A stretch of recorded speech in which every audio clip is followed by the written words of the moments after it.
నువ్వేం చేయగలవు? వంటలు బాగా చేయగలవా? చెయ్యి, వండు వండు పెట్టి సంఘంలో దేవుడి కోసం పరిశుద్ధులు వస్తున్నారు, కార్యక్రమాలు జరుగుతుంటాయి, అక్కడ చెయ్యి. లేదండి కుర్చీలు బాగా వేస్తాను, తుడుస్తానండి, మాట్లాడతానండి, పాడతానండి, లేదంటే చదువుకుంటానండి, మంచి ఉద్యోగం అండి సంపాదిస్తానండి, దేవుని కార్యక్రమాల కోసం ఇస్తానండి. నువ్వు దేవునికి ఉపయోగపడగలవో ఒక్కసారి నువ్వు ఆలోచించు. దేవుని నీ మనసులో నీలో ఏదో పెట్టాడు. నీలో పెట్టినటువంటి ఏదో ఒక రకమైనటువంటి తలాంతును దేవుని కోసం వాడట్లేదని సమాధిలో పెట్టినట్టే. మళ్ళీ చెప్తున్నాను, నీకు ఇచ్చిన తలాంతును దేవుని కోసం వాడటం లేదు, నీకు ఇచ్చిన తలాంతును దేవుని కోసం ఖర్చు చేయటం లేదు అని అంటే, దేవుడు నీకు ఇచ్చిన తలాంతును నువ్వేం చేసావో తెలుసా? పాతేసావు, సమాధి చేసావని అర్థం. కొంతమంది చదువుకుంటారు కానీ దేవుని కోసం ఉపయోగపడరు, ఉద్యోగాలు చేస్తుంటారు దేవుని కోసం ఉపయోగపడరు, మంచి గాత్రం మంచి స్వరం ఇచ్చాడు కానీ దేవుని పాటలు పాడరు. ఇలా దేవుని వల్ల పొందుకున్న తలాంతును దేవునికి ఉపయోగించినప్పుడు నీకు ఇచ్చిన తలాంతు నువ్వు ఏం చేసినట్టో తెలుసా? పాతి పెట్టినట్టు. ఒక్కసారి మీరు ఆలోచించండి. మీకు ఇచ్చిన తలాంతు గురించి కూడా రేపు దేవుడు లెక్క అడుగుతాడు. మొత్తం ఎన్ని ప్రశ్నలు లెక్కలు, ఎన్ని లెక్కలు వచ్చేసాయి మనకు? మొత్తం 5 లెక్కలు. మొట్టమొదటి లెక్క ఏంటిట? మొట్టమొదటి క్వశ్చన్ ఏంటి? నోటి మాటలు లెక్క అడుగుతాను అన్నాడు కనుక మాటలకు సంబంధించిన లెక్క 1. 2 ప్రవర్తనకు సంబంధించిన లెక్క. 3 రహస్య పాపాలకు సంబంధించిన లెక్క. 4 సమయానికి సంబంధించిన లెక్క. 5 నీలో ఉన్నటువంటి ప్రతిభ, నీలో ఉన్న తలాంతులను దేవుడు రేపు లెక్క అడుగుతాడు.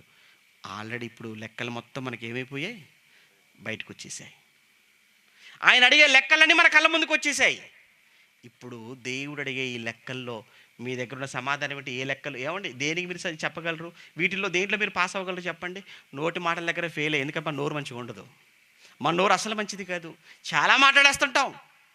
కనుక మాటలు అనే ఈ లెక్కల్లో ఎన్ని మార్కులు అని అంటే 0 మార్కులు. ఎందుకంటే ఇది బాగా ఎక్కువ నోటితో ఎక్కువ పాపం చేస్తుంటాం కదా. ఓకే. 2 ప్రవర్తన. ఈ ప్రవర్తనలో కూడా ఏం బాగుంటుందో చెప్పండి. ఎప్పుడు ఎలా ఉంటామో కూడా తెలియదండి. మనం ఎప్పుడు ఎలా ఉంటామో తెలియదు, ఎప్పుడు ఎలా మారిపోతారో అసలు తెలియదు. మీరు ఎవరి గురించి చెప్పగలరండి? ఈ మనిషి ఎప్పుడు ఆనందంగా ఉంటాడని చెప్పగలరా? లేదు. కాసేపు నవ్వుతాడు, కాసేపు ఏడుస్తుంటాడు, కాసేపు మొహం మార్చుకొని ఉంటాడు. ఏంటో ఆ రంగులు, ఏంటో ఆ రుచులు, ఏంటో ఆ వాసనలు, ఏం అర్థం కాడు. అప్పుడప్పుడు ఈ మనిషి అండి ఎప్పుడు ఎలా ఉంటాడు ఎవడికి అర్థం కాడండి. ఓహో, ఇదన్నమాట నీ లెక్క. ఇది నీ లెక్క. ఎప్పుడు నువ్వు ఎలా ఉంటావో ఎవడికి తెలియదు. అదేంటి ఎప్పుడు ఎలా ఉంటావో తెలియదు ఏంటి అసలు? అదేమన్నా కరెక్ట్గా ఉందండి ఆ మాట? లేదండి. బైబిల్లో ఏమన్నాడంటే ఎల్లప్పుడూ కూడా మీరు ప్రభువునందు ఎప్పుడు హ్యాపీగా ఉండాలి.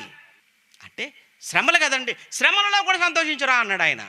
శ్రమలలో కూడా మాసిదోనియాలో ఉన్నవారట అత్యధికమైన శ్రమలు వస్తే వారు బహుగా సంతోషించారు అని రాయబడుతుందండి. అది మరి నీ సంగతి ఏంటి? చెప్పలేము. అంటే నువ్వు ఎప్పుడు ఎలా మారిపోతావో ఎవరికీ తెలియదు. అంటే నీ ప్రవర్తన సరిగా లేదు. ఇక 3 పాపాలు. ఏ పాపాలు? రహస్యంగా చేసే పాపాలు. అందరి ముందు నువ్వు చాలా పవిత్రుడు, అందరి ముందు ఉత్తముడు, అందరి ముందు అబ్బో చాలా గొప్పోడివి. కానీ నువ్వు చీకట్లో చేసే, రహస్యంగా చేసే, వెనక చేసే, మనుషుల ముందు మాత్రం బాగానే పొగుడుతుంటావు మమ్మల్ని, అబ్బా అంతా ఇంత అంటావు. వెనక మాట్లాడే మాటలు అవి మాకు తెలియదు, అవి రహస్యం. కానీ ఆయన వింటున్నాడు, మర్చిపోవద్దు, ఆయన వింటున్నాడు. ఇక్కడ నువ్వు దొరికిపోవట్లేదు ఆయనకు. ఇవి రహస్యంగా చేసే పాపం కాదు. ఇక్కడ కూడా ఫెయిల్ అయిపోయావు. ఇక 4వది ఏంటి? సమయం. అబ్బా ఎక్కడండి సమయాన్ని ఎవరండి వాడుకుంటున్నారు? ఇక్కడ కూడా ఫెయిలే. ఇక ఆ తర్వాత చివరిలో తలాంతుని ఎంతవరకు వాడుతున్నారు చెప్పండి? వాడటం లేదు. మొత్తానికి 5 ప్రశ్నలకు 5ంటికి ఎన్ని మార్కులు అంటే అన్నిట్లలో 0 0 0, మొత్తానికి 0.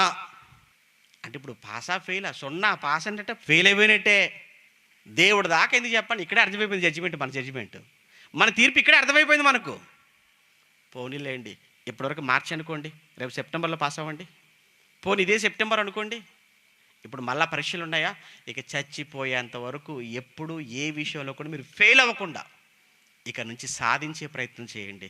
నేను అన్నిట్లో పర్ఫెక్ట్గా ఉంటాను, అన్నిట్లో 10/10 లేదా 100కి 100 తెచ్చేసుకుంటాను అని మాటలు మొదలుకొని తలాంతుల వరకు అన్నింటి విషయంలో జాగ్రత్త కలిగి మీ ప్రవర్తనను, మీ బ్రతుకును సరి చేసుకుంటే ఖచ్చితంగా దేవుడున్న మహాలోకం మీకే అది. కనుక ఆలోచించండి, జాగ్రత్తగా ఉండండి, జాగ్రత్తగా బ్రతకండి. కారణం ఏ క్షణాన్ని ఏం జరుగుతుందో ఎవరికీ తెలియదు.